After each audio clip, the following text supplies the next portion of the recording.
अपना सुधार, परिवार का सुधार। मगध का एक धनी व्यापारी गृह कलह से अत्यंत दुखी होकर बुद्ध विहार में पहुंचा और भिक्षु समुदाय में उसे भर्ती कर लेने की प्रार्थना की।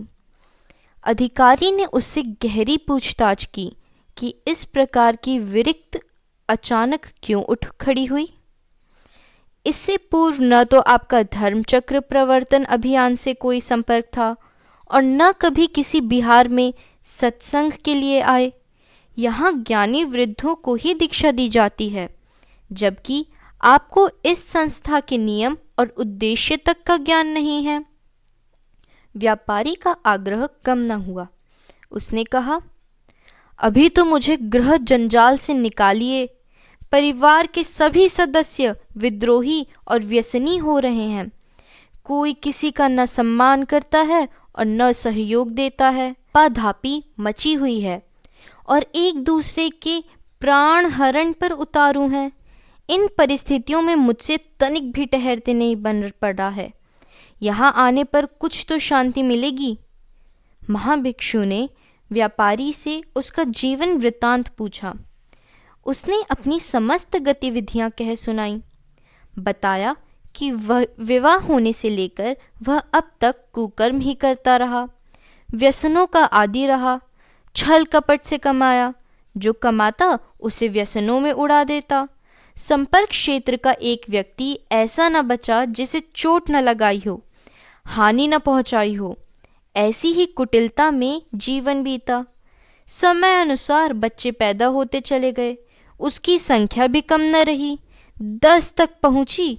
सभी में बचपन से ही दुर्गुण उभरने लगे। अब वे बड़े हुए हैं तो न स्वयं चैन से रहते हैं और न किसी को चैन से रहने देते हैं। घर साक्षात नरक बन गया है।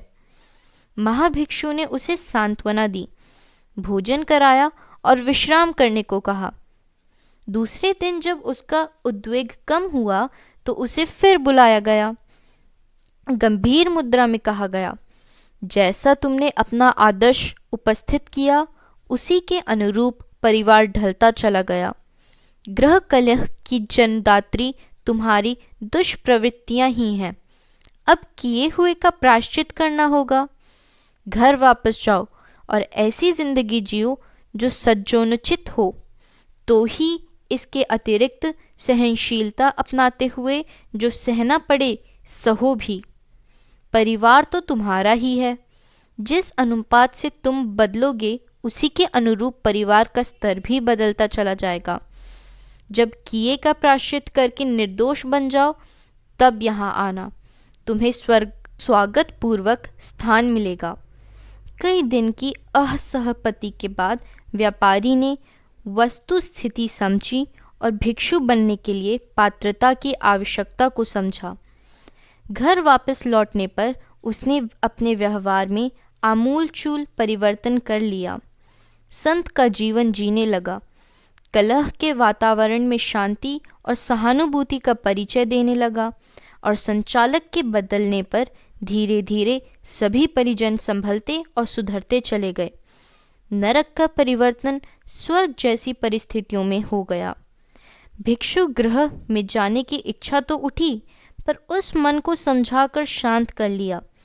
तपोवन में घर बनाने की अपेक्षा व्यापारी ने घर को ही तपोवन बना लिया। यह तथ्य उसे भली प्रकार हृदयंगम हो गया था कि अपने आदर्श के अनुरूप ही परिवार तथा संपर्क क्षेत्र में परिवर्तन होता है। वह अंतरात्मा ही है जो पहले मित्र की तरह सही सलाह और कड़ी चेतावनी देता है।